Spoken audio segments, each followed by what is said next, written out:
Bom, então eu gostaria de começar conversando com vocês um pouquinho a respeito do material que eu mandei antes, né, da leitura do capítulo, para a gente já ir introduzindo um pouco o assunto e depois partir para o caso propriamente dito, tá? Eu vou pedir a gentileza, quem tiver com o fone ligado, desliga nesse momento, e aí depois, quando eu terminar de expor, aí a gente discute, conversa, dá dúvidas, tá bom? Porque senão eu me distraio, gente, e se eu perco o fio da meada, é difícil eu me achar, sabe? E aí chega no final do dia, eu tô mais para lá do que para cá, né? Então vamos lá. Gostaria de começar comentando um pouquinho a respeito daquela aula no YouTube que eu enviei para vocês logo no começo, né, na primeira semana, que foi aquela aula onde foi falado um pouco sobre os processos, né, as áreas do processamento visual, e, em específico, aquela área que é destinada ao reconhecimento de faces. Tudo bem? Bom, existem alguns aspectos naquela aula, eu acredito que vocês devam ter feito diversas anotações, né? Porque a aula tem lá uns 30 minutos, se eu não me engano. Mas eu queria me ater a uma parte em específico da aula, né, que vai falar justamente sobre a prosopagnosia e as áreas relacionadas ao reconhecimento das faces, que é a área fusiforme, né? Se vocês se lembrarem lá do lobo temporal, é uma área bem interna que tem dos dois lados, né? Eu não me lembro se nessa aula ele comentou, mas naquele podcast que eu mandei para vocês, ele vai falar claramente, principalmente naquele artigo, né? Que podcast ele veio daquele artigo que eu enviei para vocês traduzido, tá? Que o reconhecimento da face, embora nós tenhamos essa área fusiforme dos dois lados nos dois lobos temporais, o lado direito, ele é mais relacionado ao processamento e reconhecimento facial, né? Então, naquele podcast, também no artigo que eu enviei para vocês traduzido, ele vai falar de uma pesquisa que foi feita, né, com pacientes que tinham tanto lesão no hemisfério direito, nessa região, quanto lesões bilaterais, né? E aí o pesquisador ele percebeu que especificamente aquelas pessoas que tinham a lesão no hemisfério direito é as que tinham mais dificuldades quanto a reconhecer faces. Né? Isso é muito importante, porque depois vai nos ajudar a entender o caso do nosso paciente lá do livro, tá? Então, isso é um aspecto importante que eu acho que precisa ficar claro para vocês. E foi tão interessante que essa semana passada, inclusive, acho que eu já comentei com vocês que nós temos um encontro que acontece às quintas-feiras, onde, lá no nosso grupo, lá no HC, e toda semana alguém discute algum artigo científico, né? E nessa semana em específico foi falado sobre uma pesquisa realizada com pacientes com DFT, que é a demência frontotemporal, né? E aí ele analisou tanto as pessoas que tinham o comprometimento no hemisfério direito, quanto aquelas que tinham mais no hemisfério esquerdo, e quanto aquelas que tinham o início, né, da doença mais no lobo frontal. Então, foi falado sobre as características neuropsicológicas dessas diferentes áreas, e foi bastante interessante, porque justamente as que tinham lesões no hemisfério direito tinham prosopagnosia e alguns outros comprometimentos que eu vou deixar para falar com vocês mais lá na frente, quando nós estivermos discutindo o caso, tá? Então, é muito importante vocês entenderem e associarem todas essas informações, né? Reconhecimento de faces, reconhecimento de expressões faciais, reconhecimento de emoções, né? Tudo isso está mais relacionado ao hemisfério direito, enquanto que o hemisfério esquerdo, como eu falei naquela primeira aula, ele é mais analítico e racional, então ele observa detalhes e se prende ao processamento dessas informações mais detalhadas das informações, né? Não só da linguagem, mas de noção visoespacial, de análise de objetos, enfim, né, de qualquer coisa, qualquer informação, né, seja ela verbal, auditiva ou visual, o hemisfério esquerdo, ele tem uma análise mais detalhista, enquanto que o hemisfério direito, ele é mais global, né, ele vai analisar o todo. Bom, nessa aula do YouTube, em específico, ele vai falar, não sei se vocês se lembram lá, sobre alguns tipos de prosopagnosia. Então, ele fala da anterógrada, da desenvolvimental, da aperceptiva e da associativa. Vocês se lembram disso? Então, dentro da prosopagnosia, né, dessa disfunção, existem alguns tipos específicos. Então, na anterógrada, a pessoa vai ter dificuldades quanto à memorização de faces após o prejuízo, né?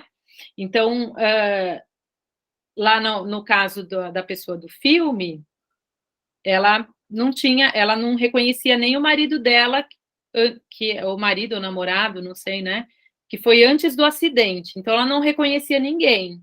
Então, a dela não foi só anterógrada, ela teve prejuízos também quanto ao reconhecimento das faces que ela já tinha, né, que ela já conhecia. Existe um tipo de prosopagnosia que é a desenvolvimental, que ela faz parte, nasce com a pessoa, né? Então, não é adquirida, ela provavelmente deve ter tido alguma disfunção, alguma alteração na formação do cérebro já na fase intrauterina, que fez com que a pessoa tivesse esse prejuízo. Então, não é algo que foi adquirido depois, né? Faz parte do desenvolvimento. Então, esse é um tipo também de prosopagnosia. Um outro tipo que ele cita é a perceptiva, que é quando a pessoa não consegue processar as informações dos diferentes componentes da face. Então, para eu entender que uma face é uma face, eu preciso processar que o olho, junto com o nariz, junto com a boca, né, tem todas essas informações que, para mim, isso significa face. Que eu acho que é exatamente o problema do nosso paciente lá do livro, né? E a prosopagnosia associativa é quando a pessoa não consegue ligar o nome, ela até reconhece que é uma face, mas é muito mais um prejuízo de memória, onde ela não consegue ligar o nome à pessoa. Então, é como se ela não conseguisse memorizar, né, o nome e da pessoa.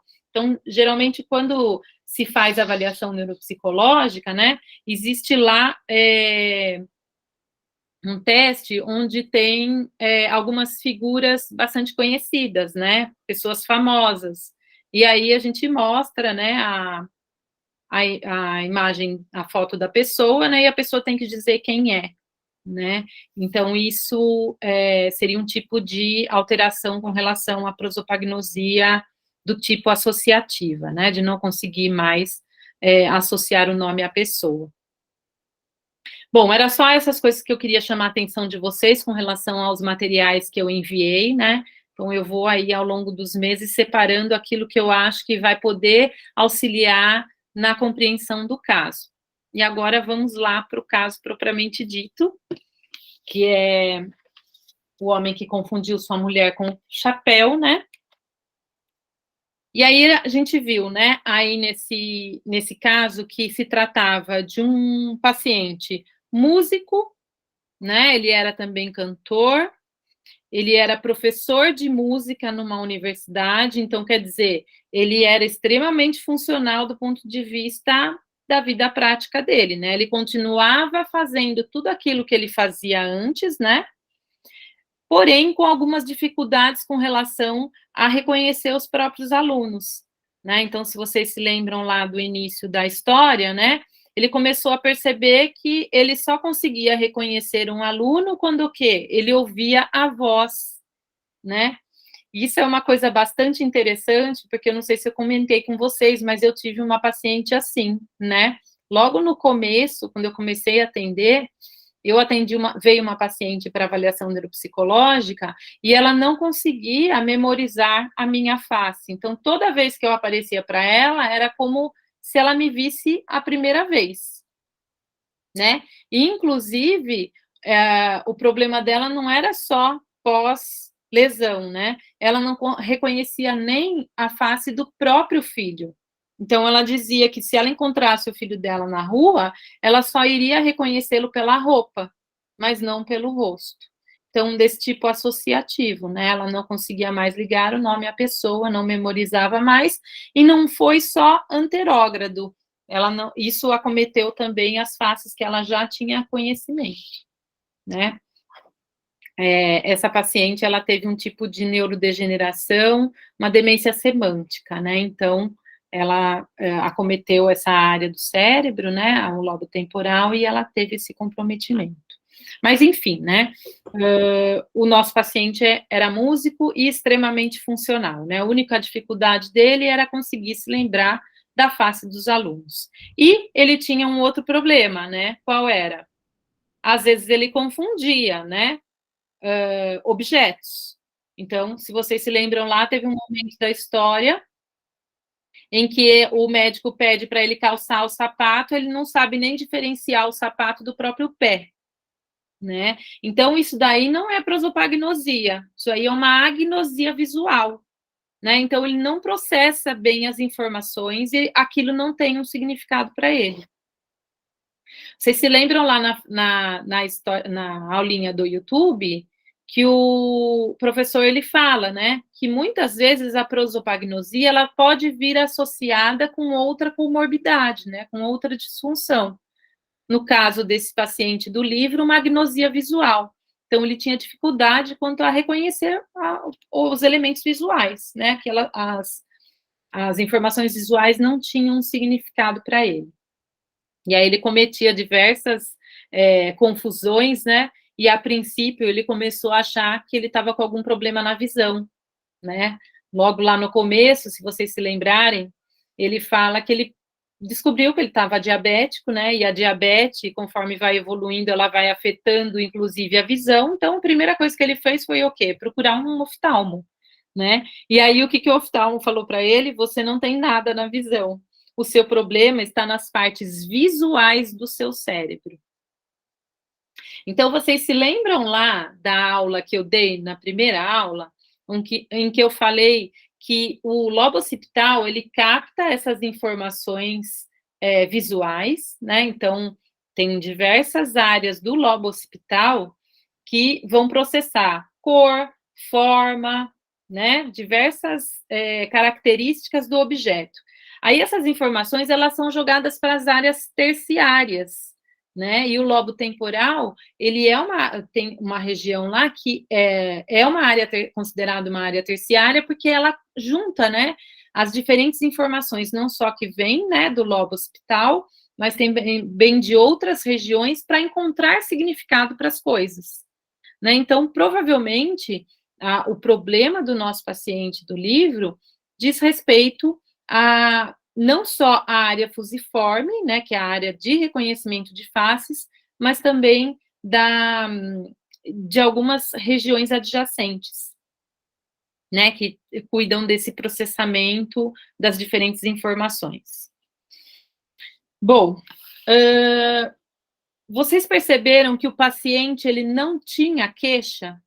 Quem tinha queixa era a família, né? Ele não se percebia com problema, né? Ele só achava que as pessoas, de repente, começaram a achar que ele estava fazendo confusões, né? E isso também é uma outra característica, né? Que nós chamamos de anosognosia, que é quando o paciente não tem essa percepção de que ele tem algum tipo de comprometimento. Né, quem trabalha aqui com avaliação neuropsicológica, isso, principalmente com idoso, isso é uma pergunta, assim, clássica, que a gente faz já no início, né? Quando a família traz todas as queixas, a gente automaticamente pergunta para ele, né? O que você acha, né? De tudo isso que a sua família acabou de relatar. Você concorda, não concorda? E aí, né, conforme a gente vai analisando o discurso do paciente, se ele acha que realmente tem um comprometimento ou não, a gente já pode identificar se esse paciente tem anosognosia ou não, né? Ou seja, se ele tem noção do próprio comprometimento. O nosso paciente não. E essa é uma característica peculiar também de disfunções do hemisfério direito, né? Então, quem faz essa autocrítica, essa autopercepção é também o nosso hemisfério direito.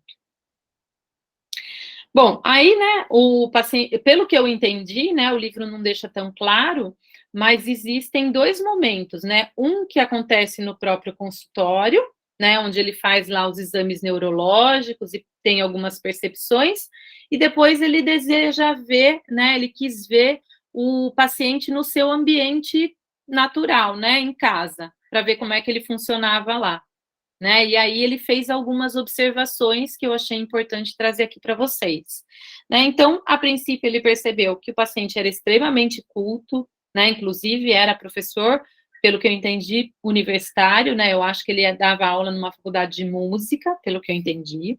Ele tinha uma boa fluência, então ele se comunicava muito bem, ele se expressava muito bem, então não existia nenhum comprometimento dessa ordem. Se vocês se lembram, quem cuida da linguagem, né, da fluência e tudo mais, é o hemisfério esquerdo, né? Então, o paciente não tinha esse comprometimento. Isso já vai nos dando indícios, né, de que esse paciente tinha algum comprometimento no hemisfério direito, concordam? Né? Todas as características apontavam para isso. Ele também não tinha alterações de humor, inclusive parecia ser uma pessoa muito bem-humorada, né? Divertida até. Ele tinha uma boa coordenação motora, então, pelo que eu entendi, ele devia tocar piano. Vocês se lembram que o médico, o Sachs, levou uma partitura de música para ele, né? E aí ele falou assim: olha, mas eu não vou poder tocar. Por quê? Porque ele não conseguia ler a partitura, né? Tem lá as notas musicais, por conta da agnosia visual, ele não conseguia interpretar aqueles estímulos visuais, né? E aí ele pede, fala, olha, eu conheço essa música, mas não vou poder tocar, né? Porque eu não consigo mais ler partituras, mas se você quiser, você pode tocar você mesmo. E aí, acho que o médico foi lá, né, tentar dar uma arranhada no piano. Mas então essa foi uma outra percepção, né? Que o paciente tinha uma boa coordenação motora, os reflexos estavam ok, porém o quê? Ligeiramente alterados à esquerda, né? Então, de novo, né? Se os reflexos estão alterados à esquerda, isso significa que o comprometimento está no hemisfério direito, porque é cruzado, né? Tudo aquilo que acontece no hemisfério direito vai acometer o lado esquerdo do corpo e vice-versa. Tinha um bom tônus, né? Então, ele provavelmente tinha uma boa postura, um bom tônus muscular. Apesar de não reconhecer objetos, ele era capaz de identificar figuras geométricas. Vocês perceberam isso? Vocês acharam curioso? Por que será? Lembra que o hemisfério esquerdo, eu mencionei lá, que ele cuida das questões semânticas, né, do significado das coisas? Então, eu sei que um cachorro é um cachorro, porque quando eu olho para o cachorro, eu vejo, tem pelo, tem bigode, tem pata, tem orelha, tem rabo, faz au-au, é cachorro. Então, isso é o meu conhecimento semântico em cima, né, do cachorro. Mas a figura geométrica é uma figura abstrata, ela não envolve, né, questões semânticas. Então, quem faz o processamento dessa figura é o hemisfério direito, né? É interessante isso, porque o hemisfério direito, ele também tem uma participação nesse processamento das informações visuais com questões semânticas, né? E lembra que eu falei para vocês que o cérebro ele trabalha de forma orquestrada, né? Então, não é só uma área lá que vai cuidar disso, existe a participação de outras áreas. Então, né, quando o lobo occipital, ele capta essas informações, né, tanto o hemisfério direito quanto o esquerdo, eles cruzam essas informações, né, e aí as áreas terciárias processam tudo isso, né, e dão significados.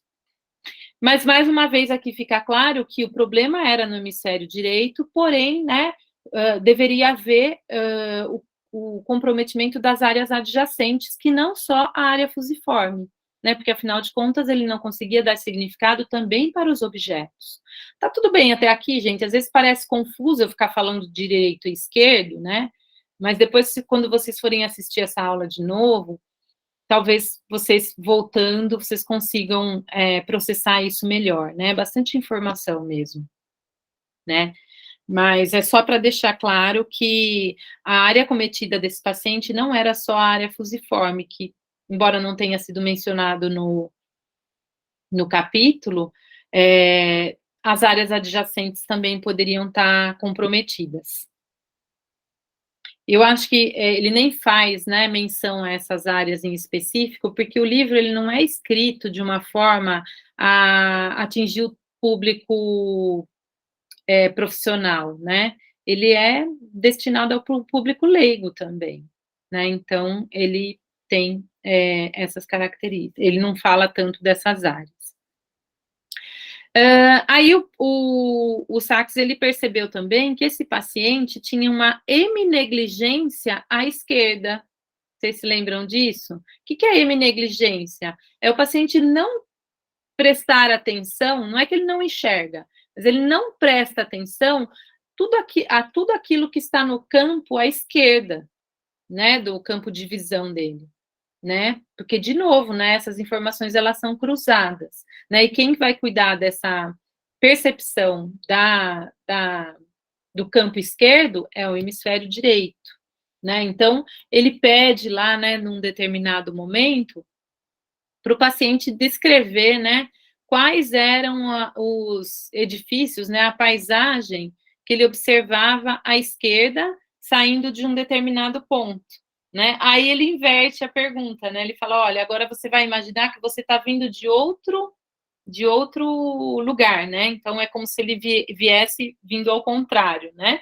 E aí ele consegue descrever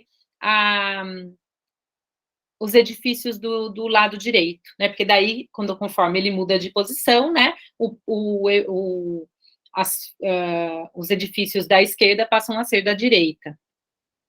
E é engraçado que ele parece que tem também algum prejuízo com relação à memória dessas informações visuais à direita, né? Então ele só consegue se lembrar disso quando ele se imagina vindo de um outro lugar, né? De uma outra posição. Bom, então tinha essa negligência à esquerda, que mais uma vez denota que o prejuízo dele estava à direita, né? Ele tinha uma análise pouco global dos objetos, né? Então ele fazia descrição bastante pormenorizadas, né, do que ele via. Então teve um momento lá que o médico entrega para ele uma rosa. Vocês se lembram dessa parte? Né? E aí, quando ele pega a rosa na mão, ele começa a analisar como se fosse um computador, né? Até no final do livro existe uma crítica, no final do capítulo existe uma crítica em relação a isso, né? Então, ele começa a descrever, né? Tem um caule, parece que tem uma inflorescência, tem espinhos, pode ser uma flor, mas ele não diz que é uma rosa, né? Ele só consegue dizer uma rosa, que era uma rosa, inclusive o tipo de rosa, a hora que ele cheira. Então, quer dizer, ele vai tendo essas diversas informações, né? Primeiro sensoriais, né? Táteis, depois olfativas, aí ele vai juntando e vai chegando a algumas conclusões. Olha, se tem isso, né? Tem esse cheiro, talvez seja uma rosa tal, né? Que agora eu não me lembro qual é o nome da rosa. Mas ele não consegue ter essa análise global a princípio. Ele vai chegando a deduções, ele vai deduzindo, né? Essas conclusões, enfim, mas não tem isso de imediato, né? Ele precisa de um tempo lá para conseguir juntar todas essas informações, né? Ele tem, então, essa fixação aos detalhes, né? Tem uma agnosia visual, vocês se lembram quando o médico chega na casa dele, né? Ao invés dele ir apertar a mão do médico, ele se direciona ao pêndulo do relógio, né? E aí, só quando ele ouve a voz, né, do médico, é que ele direciona a mão para o médico mesmo, né? Então, ele não consegue nem diferenciar o que é um objeto do que é uma pessoa. Ele não era capaz de ler partituras, como eu falei para vocês, né? E os lobos temporais, no exame de neuroimagem, pareciam estar intactos. Ele não fala que é exames de neuroimagem, sou eu que estou deduzindo, né? Ele fala os lobos temporais estavam intactos. Não sei o que ele quis dizer com isso, se era nos exames, em exames de neuroimagem, não ficou muito claro. Bom, aí eu quero que vocês peguem lá na página 26, vocês estão com o livro aí?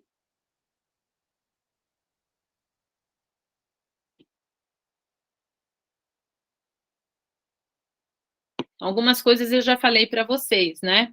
Mas lá no parágrafo 7 da página 26, ele fala assim, ó, estava claro que as formas abstratas não eram um problema.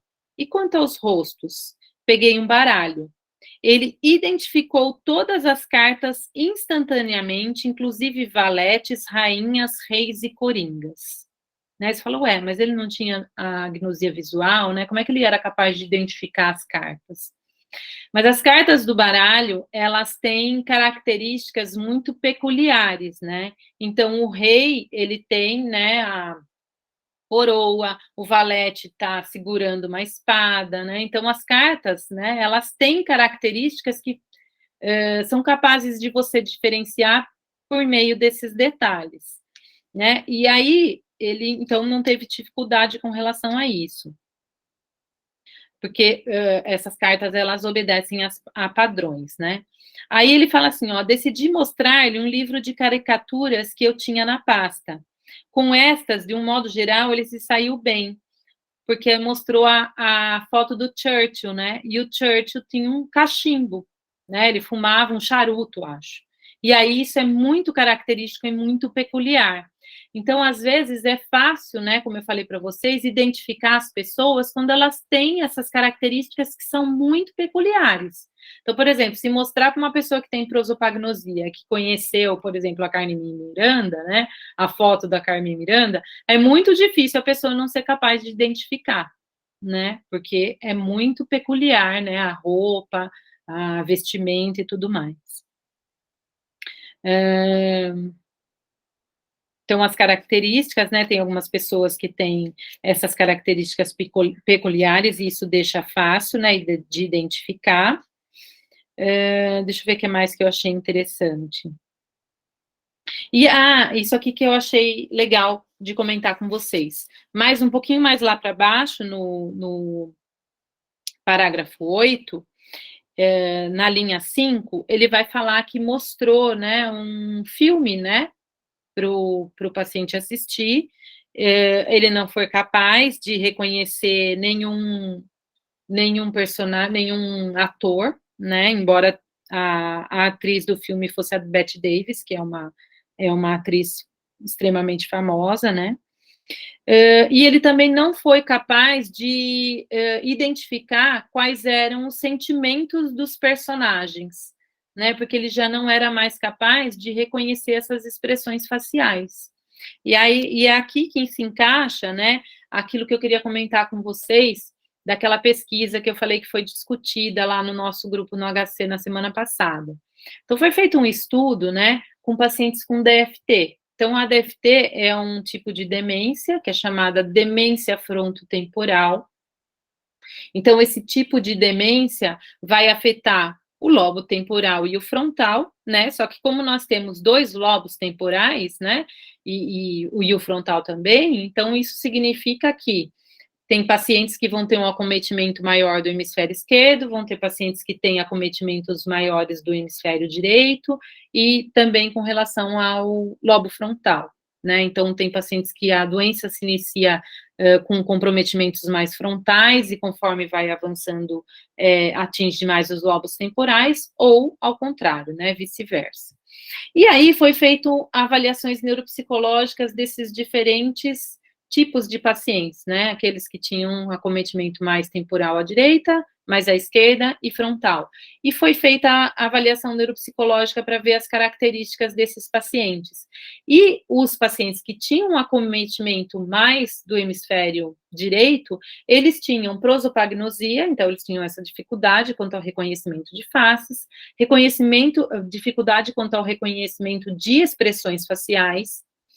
Eles tinham dificuldade também de perceber a entonação da voz. Então, por exemplo, existem diversas formas de eu ler uma frase, né? De eu falar uma frase, né? Dependendo da minha entonação, vocês vão saber o que eu quero dizer, né? Só que esses pacientes têm dificuldade de fazer essa leitura, né? Da entonação da voz.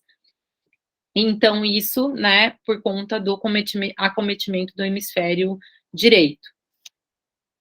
E que mais que esses pacientes tinham? Bom, eram mais essas dificuldades, né? E também esses pacientes com prejuízos no hemisfério direito tinham dificuldades quanto a tudo aquilo que envolvia questões mais visoespaciais, né? Localização e tudo mais, porque essa área, o hemisfério direito vai cuidar mais dessa área.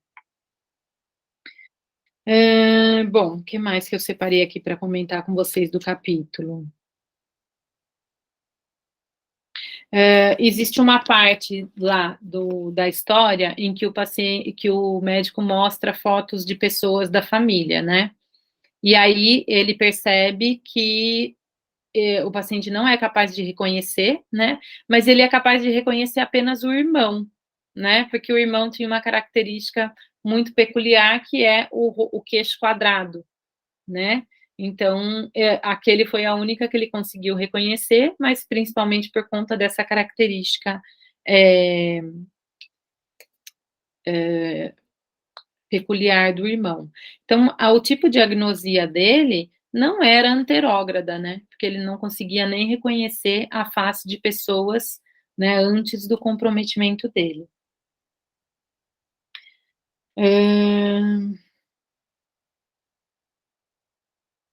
Bom, isso aqui acho que eu comentei.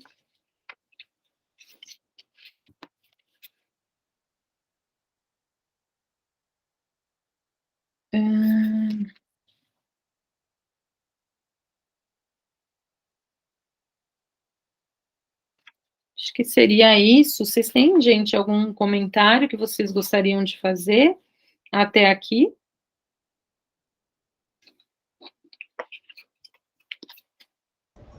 Eu não tenho comentário, não. Eu tenho dúvida, mas não sei se é o momento. Não posso esperar.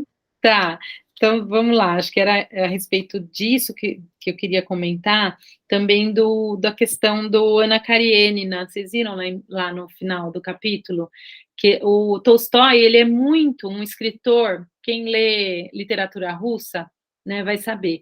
Tolstói, ele é um escritor que ele se atém muito a detalhes descritivos dos personagens, né? Então, o Oliver Sacks, ele escolheu, né, o conto a história da Ana Karenina, em específico, para trazer para o paciente, justamente para ver se ele era capaz de descrever as características do personagem, né? Como é uma história muito conhecida, né? E o paciente era uma pessoa extremamente culta, né?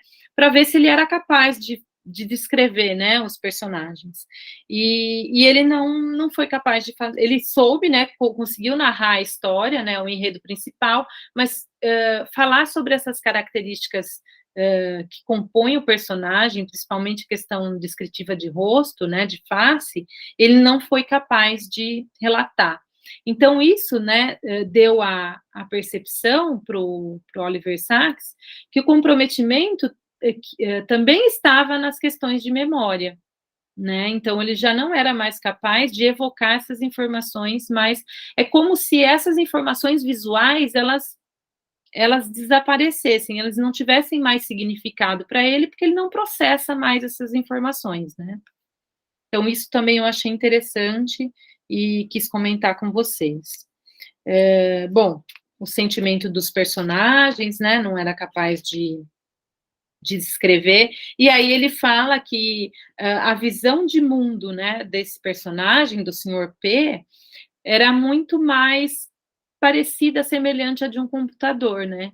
Que parece que ele foi perdendo, né, essa questão mais concreta das coisas e acabou se tornando muito mais abstrato, né? Então, se ele fosse descrever um objeto, ele ia descrever como se fosse um computador, né? Então, falar das características sem colocar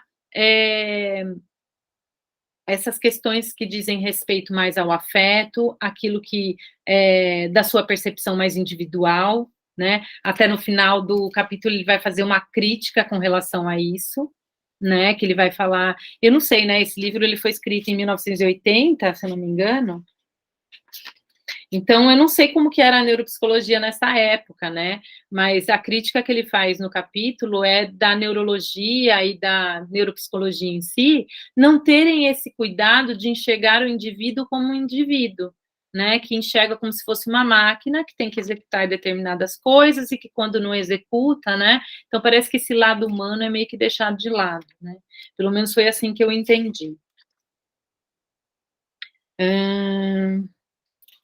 E é engraçado que, assim, né, ele não fala do diagnóstico, né? Para mim, fiquei na dúvida se era uma doença neurodegenerativa ou se era um tumor, né? Então, a gente não sabe aí se existia a possibilidade, de repente, ele se curar, né? Sei lá, se fosse um tumor, fazer uma cirurgia, retirar o tumor, né? Se o tumor era benigno ou maligno, né? A gente não sabe. Ou se era uma doença progressiva, né? Neurodegenerativa. Então, isso não ficou claro para a gente no capítulo.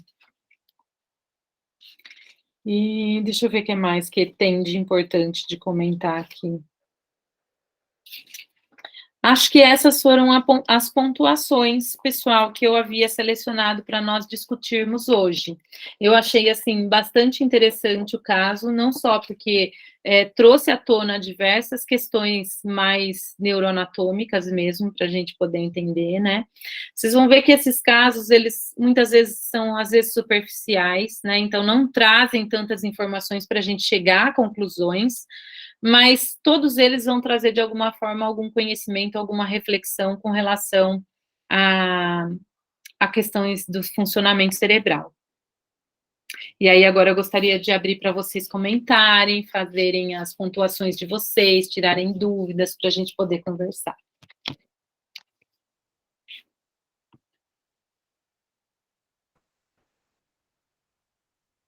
Priscila, eu acho que na página 20, na página 33, ele faz uma menção, né? Ó, pois apesar do avanço gradual de sua doença, um grande tumor ou processo degenerativo das partes visuais do cérebro, né?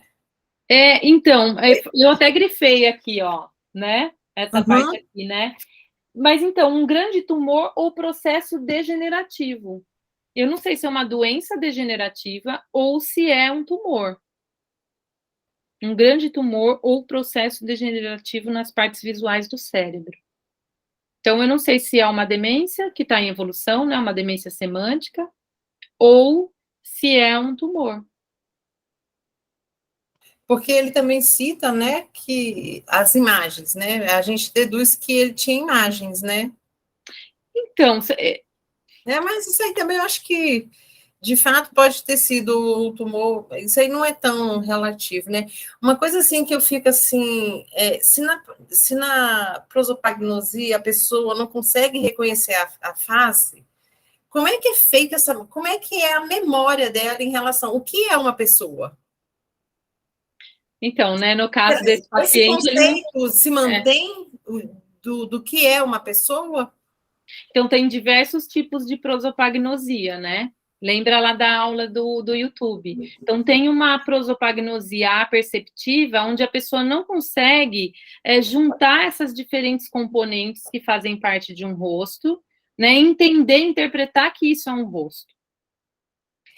Existe outro tipo de prosopagnosia que é associativa. Então, é como se ela não conseguisse gravar, memorizar a face de uma pessoa. Então, assim, todos os rostos vão ter 2 olhos, um nariz e uma boca. Só que cada pessoa tem suas características peculiares que me faz diferenciar, por exemplo, uma pessoa da outra, né? Então... Porque ele não reconhece a esposa, né? Ele vai pegar, ele toca na cabeça da esposa achando que é um chapéu.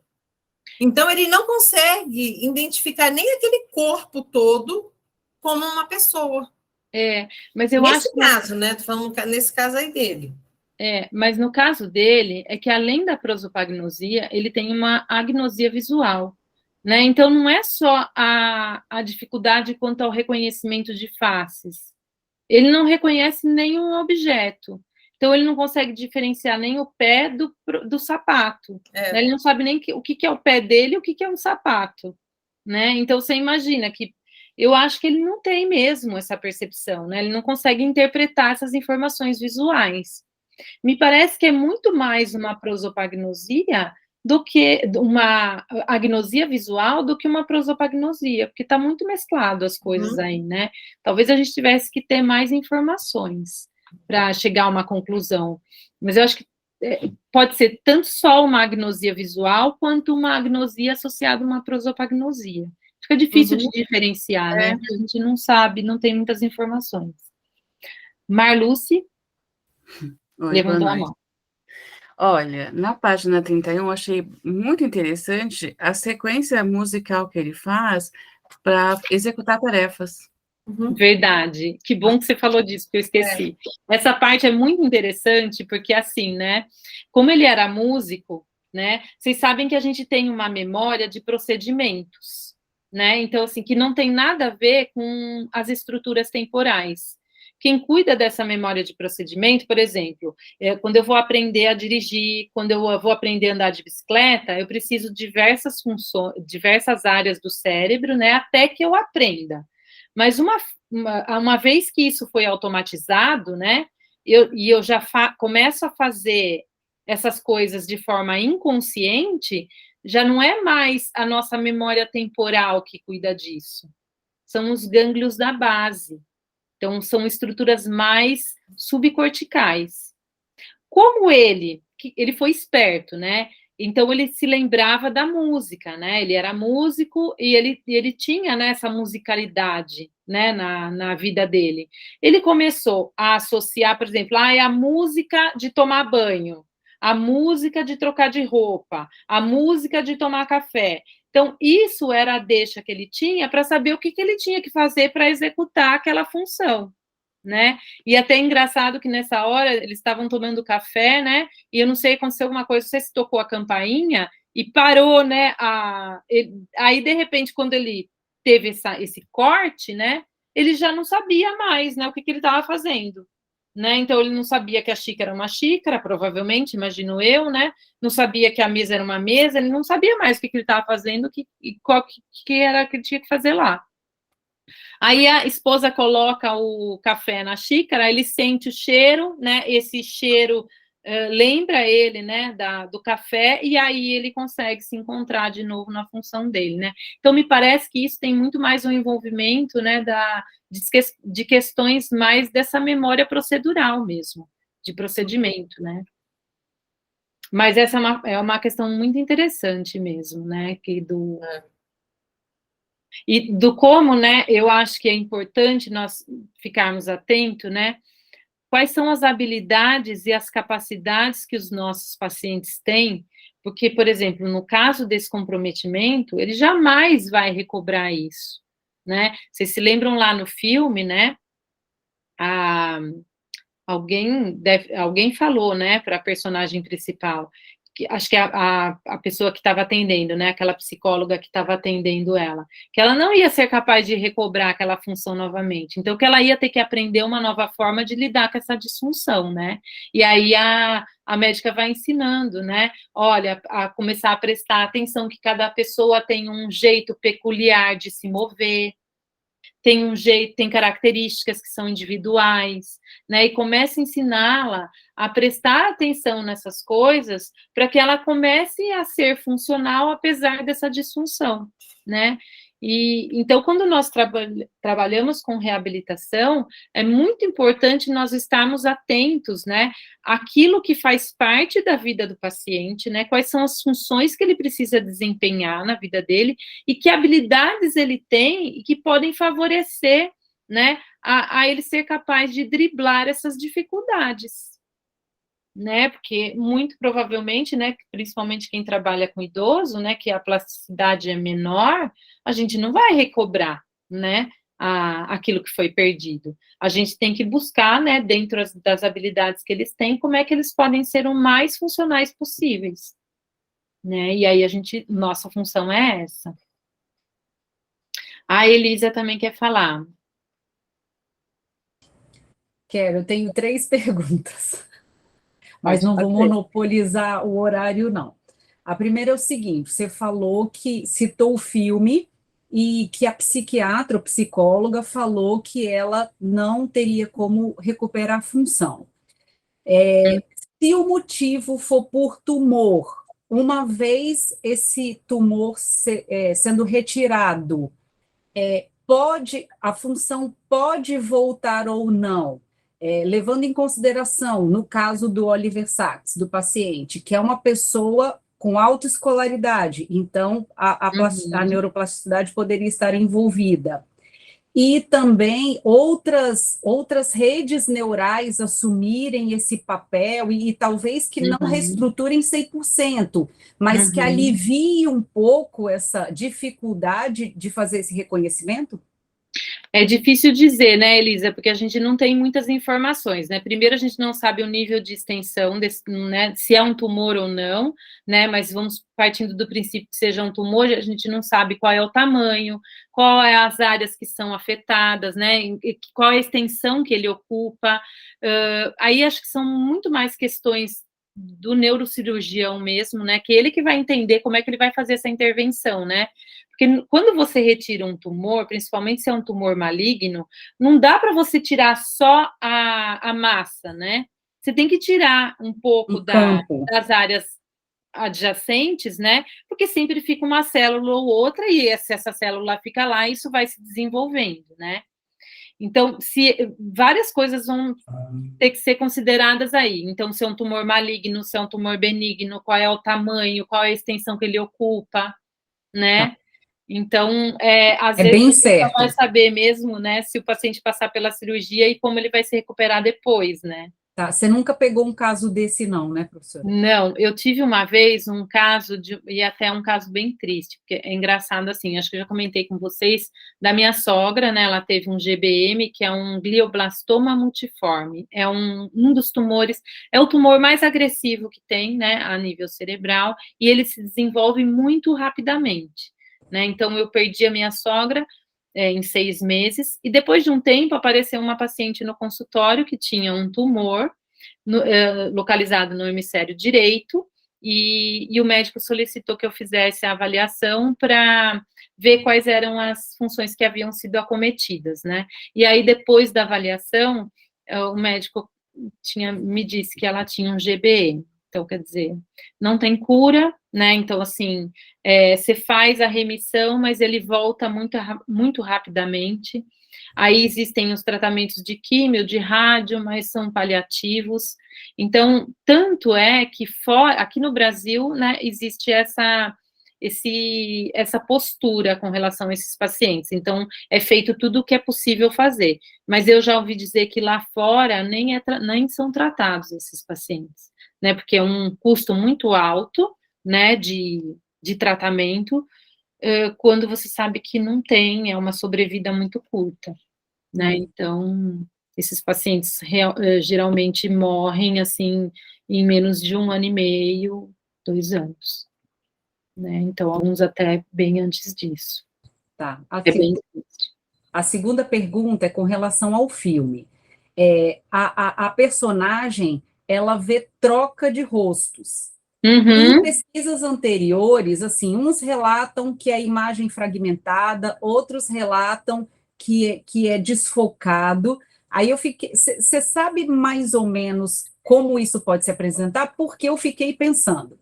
Se você for fazer um plano de reabilitação para uma pessoa que vê troca de faces, porque assim, acredito eu, né, eu não tenho experiência com reabilitação, mas que você vai trabalhar desenvolvendo os outros sentidos, para ele se perceber reconhecimento de voz, reconhecimento de detalhes e uma série de outras coisas, como o livro relatou, e que a psiquiatra, a psicóloga também orientou a paciente do filme.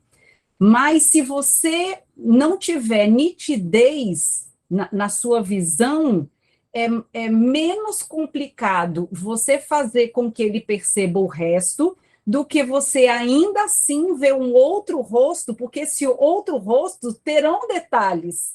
Eu acho que é mais desesperador e complicado. Eu acho que isso é uma questão bastante falha do filme. Até eu falei, né, que eu ia comentar com vocês, né? Porque passa a ideia, né, no filme, vocês se lembram daquela cena onde ela passa, ela limpa o espelho e vê uma face, aí ela limpa e vê outra, ela limpa e vê outra. Eu acho que isso é muito falho, porque não é que ela vê diferentes faces, né? Ela não consegue se lembrar de como era a face dela. Então, ela não reconhece aquele rosto como sendo dela, porque ela não se lembra de como era o rosto dela. E não que ela vê cada hora uma face diferente, né? E outra coisa de ver, né, essa questão nebulosa ou fragmentada, eu não sei, né, porque, assim, também tive pouquíssimos casos de prosopagnosia e não conversei a fundo com esses pacientes para saber como eles enxergam o rosto. Mas a impressão que eu tenho, né, principalmente por conta da aula e do que a gente viu nesse capítulo em específico, é que a pessoa, ela não tem essa visão global do rosto. Ou ela se prende só à boca, ou ela se prende só ao olho, ela não enxerga o todo, ela enxerga os detalhes, porque é isso que o hemisfério esquerdo faz, né? Ele se atém aos detalhes. Quem deveria ter essa interpretação global é o hemisfério direito, mas uma vez que ele está comprometido nessas questões, ele não consegue ter esse processamento mais holístico para dar uma interpretação. Perfeito. Né, mas eu entendo que para qualquer tipo de prosopagnosia, né, seja ela anterógrada, perceptiva, desenvolvimental ou associativa, o problema, a questão da reabilitação vai ser de fazer com que o paciente se habitue a identificar as pessoas por questões que envolvem características peculiares, né, e não através da face, do reconhecimento da face. Perfeito. E a última no Alzheimer, aquela dificuldade tradicional que eles têm em determinado estágio da doença, com relação a filhos, etc., é essa prosopagnosia associativa. Não, aí tem mais a ver com a memória mesmo, porque no Alzheimer, a memória vai sendo apagada, né? Da frente para trás, né? Então, as memórias mais recentes, elas vão sendo acometidas, e aí isso vai caminhando, até que o paciente, a única memória que ele tem é a da infância, né? Então, ele já não se lembra mais que ele um dia casou, que ele teve filho, quem são os filhos, né? Então, a única memória que ele tem é a dos pais e dele enquanto criança.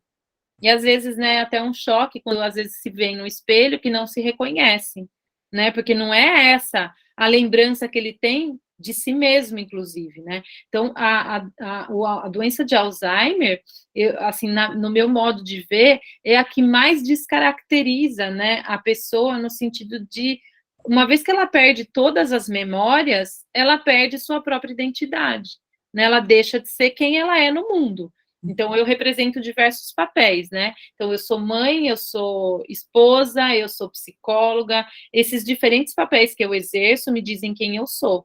Mas uma vez que eu esqueço que eu tenho filho, que um dia eu casei, então eu não sou mais quem eu sou hoje, né? Então, na questão do Alzheimer, já não se lembrar mais dessas coisas, não é nenhuma questão de reconhecimento, né, de face, é de memória mesmo. Obrigada, professora. A Ana Luísa quer falar também. São 2 pontos, assim, ao longo, né, do capítulo que vai lendo, pelo menos eu fiquei com a impressão de que parece que ele foi perdendo, né, e se é isso mesmo, se vai perdendo, né, ou não, chega um momento, né, ela não consegue mais reconhecer face, né, então eu fiquei nessa dúvida se ou se tem nos dois casos, principalmente quando ele fala lá na questão da pintura dele, né, que era muito concreta e depois foi ficando abstrata, Uhum. ele tinha receio de ficar só um caos, né, e aí eu fiquei com essa dúvida, falei, pô, será que vai progredindo? Aí eu não sei também, né, como a gente não sabe o que que é, se é à medida que a doença avança, o tumor avança, eu não sei, mas É se verdade. tem.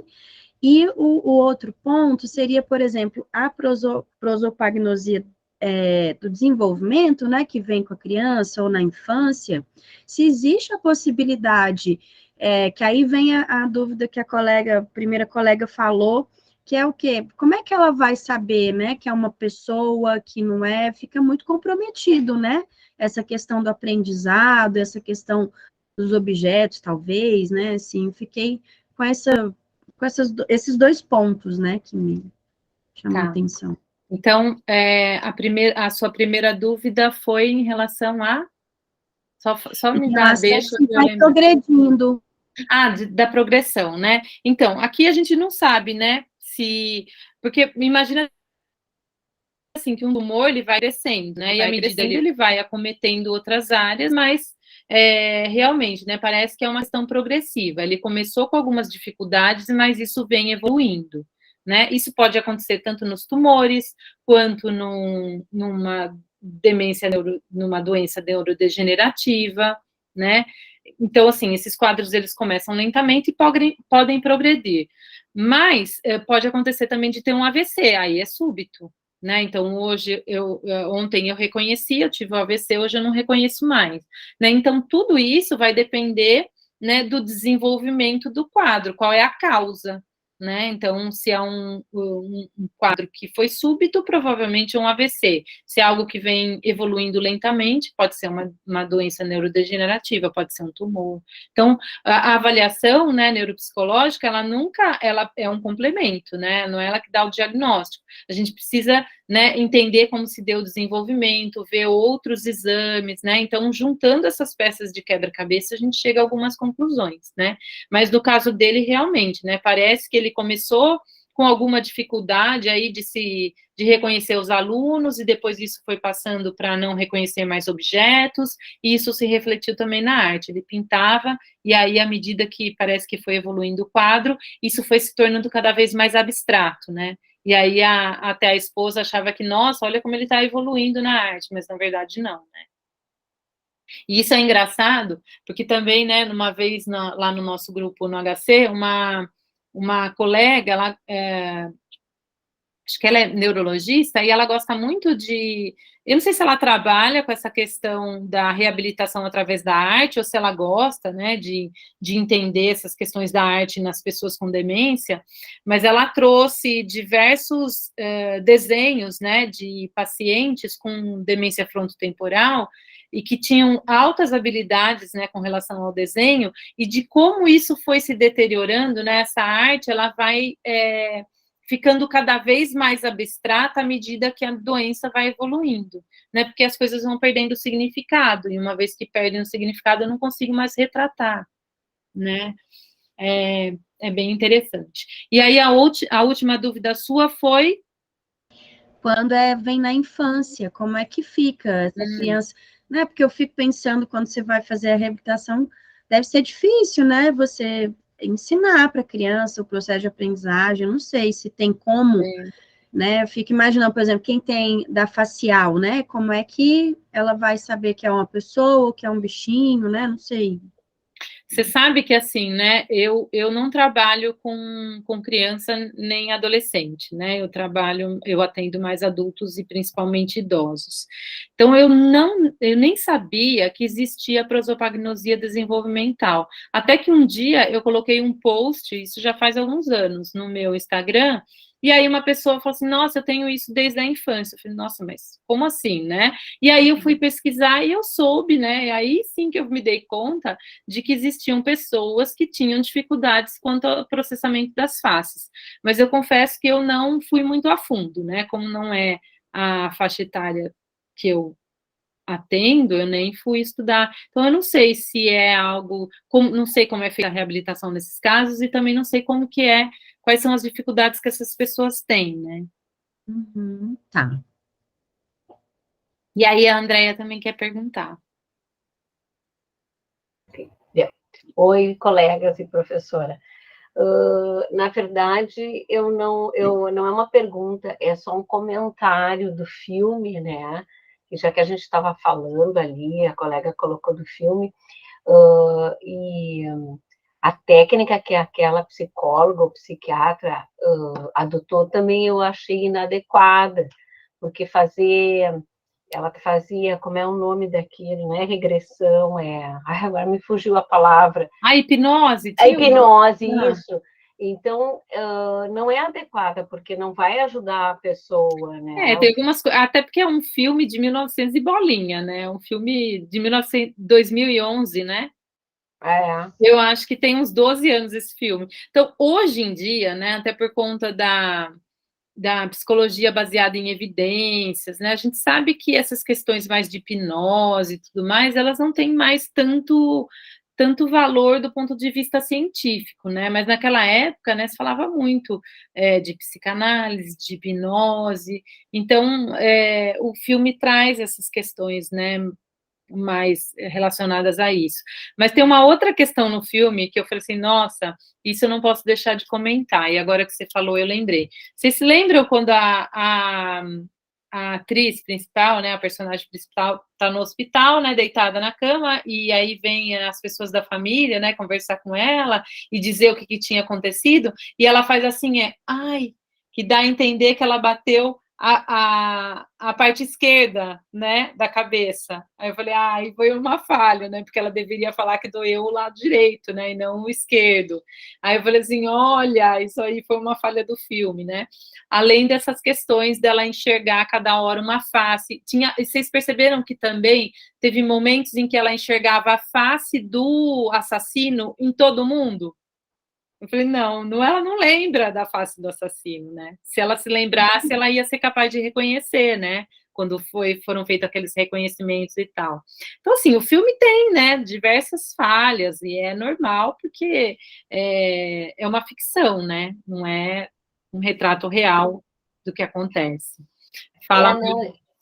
E continuando, eu acho que é importante a gente ver assim, a importância da reabilitação neuropsicológica. Exatamente. Porque se a gente for ver em termos de Brasil, a neuropsicologia foi começar a ser vista pelo nosso conselho em 2004, então ela é muito recente mesmo, né? Exatamente.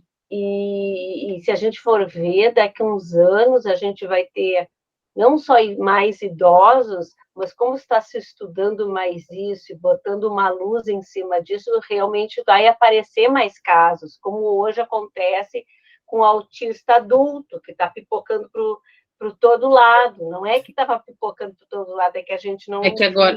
Exatamente.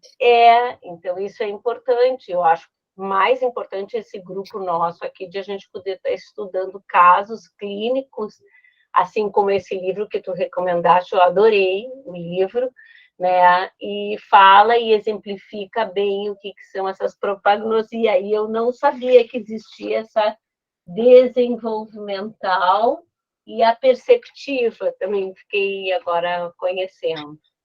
Eu confesso assim, gente, tem muita coisa que a gente está aprendendo juntos também, né? Então, assim, o livro, eu já li ele todo diversas vezes, mas claro que teve casos aqui que eu nunca atendi na vida, então, assim, tem coisas que eu vou saber, né, falar mais, de forma mais aprofundada, tem coisas que vai ser mais superficial, né, mas eu acho que é uma oportunidade, né, já que nós estamos falando que é um clube do livro, né, não é uma aula de neurologia, até porque eu não sou neurologista, né? Eu sou neuropsicóloga. Então, eu tenho alguns conhecimentos que eu acho que eu posso trazer para vocês. Vocês talvez também tenham muita coisa que vão me ajudando, vão agregando, né? Um grupo de discussão, de impressão de leitura, né? Não é uma aula, né? Então, a gente vai aprendendo uns com os outros daqui. Eu acho que esse é o grande cerne do clube de leitura. Eu ia falar... Bom, como um livro que, quando a gente está numa leitura, a gente tenta se colocar no lugar, né, do personagem. E aí, eu pensei, o mais próximo que eu cheguei a essa situação foi quando, na pandemia, a gente tinha que usar máscara. Eu não reconhecia ninguém. Se não falasse comigo, se não visse andando em minha direção, eu não conseguia ligar, sabe? O pessoal parou do meu lado e falava, e não falava comigo, esperava que eu reconhecesse, eu não reconhecia. Só de olhar nos olhos, tal. Depois, passado o tempo, eu, né, fui treinando, percebendo os olhares, focando mais em conhecer as pessoas pelos olhos mesmo.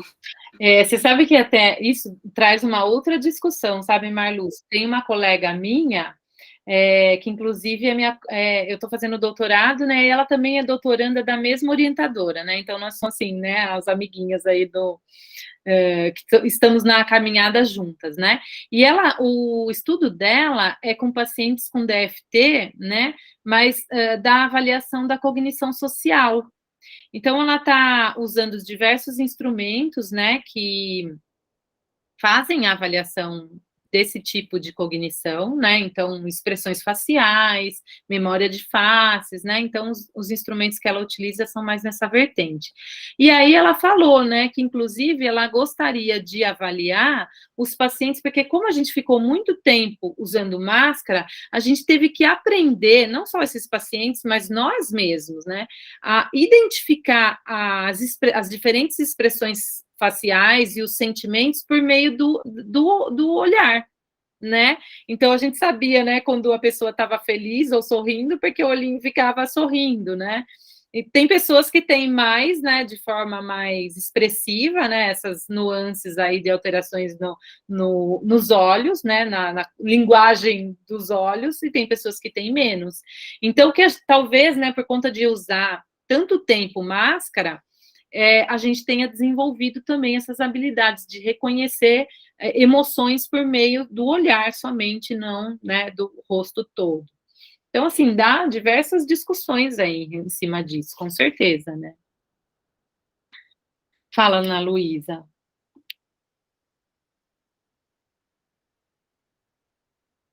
Tá mudo. Pegando carona no que ela trouxe, eu achei curioso a esposa ter, assim, a família demorado, né, para perceber, né? Não sei se é porque ele é uma pessoa muito inteligente, ele foi criando estratégias e aí conseguia ter uma vida, né, no dia a dia Funcional. dele, funcional, mas, né, eu achei curioso isso, né? Até o nível que ele já, né, já estava bem ali avançado, né? O quanto que, não sei, deve ser complicado para a família entender, né? Assim, quem está de fora entender o que está se passando com a pessoa, né? Até tem uma frase, né, no capítulo que ele fala, né, ele não tinha demência, né, então como é que ele sabe que não tinha demência? Justamente porque ele era extremamente funcional, né, o que diferencia, né, um comprometimento leve de uma demência é o fato de a pessoa perder a sua funcionalidade. Então, quando ela já não é mais funcional, ou seja, ela não é mais capaz de desempenhar atividades que ela desempenhava antes, isso significa que que ela demenciou, né? Ela perdeu sua funcionalidade. Então, no caso dele, ele realmente não era demente, né? Ele não tinha demenciado. Ele só tinha esse comprometimento em específico. Todo o resto, né, das funções que ele exercia na vida, ele era capaz de executar, né? Então, acaba ficando difícil mesmo, não só para a família, mas para ele mesmo, né? Como o livro colocou, esse comentário da Ana Luísa, eu acho que o que pode ter dificultado um pouco a família de perceber o problema, primeiro foi o bom humor dele, sempre retratou que ele era uma pessoa muito para cima, então eu acho que até confundia a família um pouco, né? Será que ele está brincando ou não?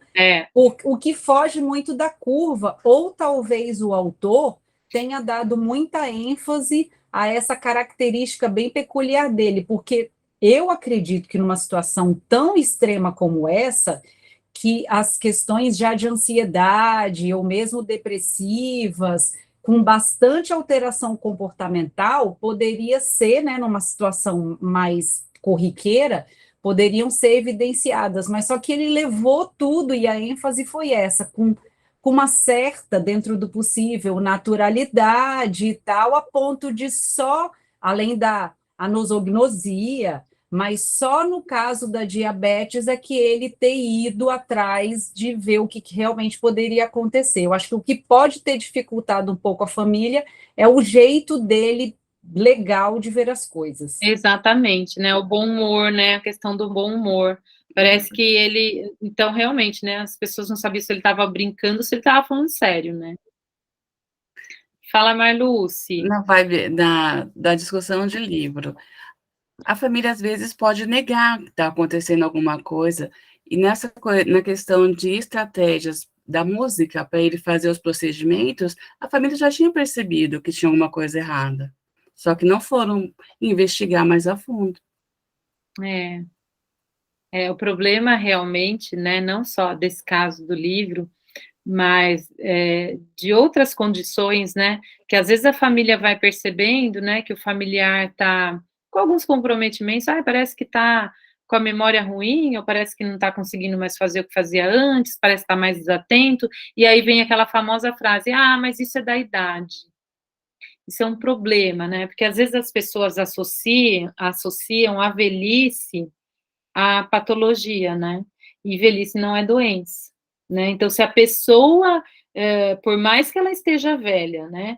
Se ela está perdendo as suas capacidades, isso não é normal, né? E o quanto antes, né, se investigar, né? É melhor, porque a intervenção, né, pode fazer com que esse desfecho ele seja muito mais favorável, né? Então, tem pessoas, provavelmente vocês devem conhecer no círculo de vocês, que tem 90 e lá vai cacetada e ainda executa todas as funções, né? Claro, né? Não vai ser capaz de correr uma maratona, mas na medida do possível a pessoa é funcional e é capaz de fazer as atividades normalmente. E já tem pessoas que têm, sei lá, 70 e poucos anos, né? 71, 72, e já não consegue fazer grande parte das coisas, né? Então, só por aí, né? A gente já diferencia de 70 para 90 e lá vai tanto, são mais de 20 anos, né? Então, se uma pessoa de 90 é capaz de executar tarefas que uma de 70 já não é mais, significa que essa de 70 tem comprometimentos que são patológicos e que não são condizentes com a idade, né? Então, às vezes existe mesmo essa negação da família, né? E é importante essa investigação o quanto antes, né? Sempre isso tende a ser mais favorável. Gente, o que vocês acham? Tem alguém que tem alguma dúvida, assim, que não possa deixar passar? Nós já estamos aí indo para quase 9h30. Sei, acho que só para a gente não se estender muito, acho que a gente já tirou, né, as principais dúvidas. Eu acho que foi uma discussão bastante rica. Eu achei que a gente ia acabar essa conversa bem cedo, e eu vi que, né, que bom que vocês leram, tiveram dúvidas, participaram. Eu acho que o intuito é realmente esse, né? A participação de vocês é o ponto mais importante do nosso clube, né? Não simplesmente a aula aqui. Tá? Agora, para o mês que vem, nós temos 4 capítulos, tá? Vocês viram lá na nossa programação, a gente vai do capítulo 2 até o capítulo 5.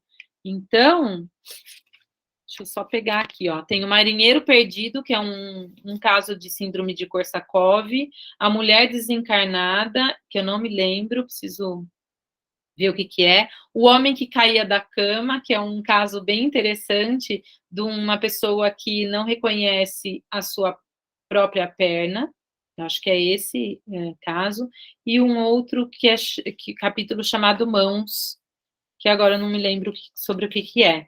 Mas todos esses casos, né, da primeira parte do livro, que foi intitulada Perdas, vão falar de capacidades que antes existiam e que foram perdidas, né? Então, foram prejuízos adquiridos, né? Diferente das outras partes do livro, que nós vamos ter outros tipos de patologia.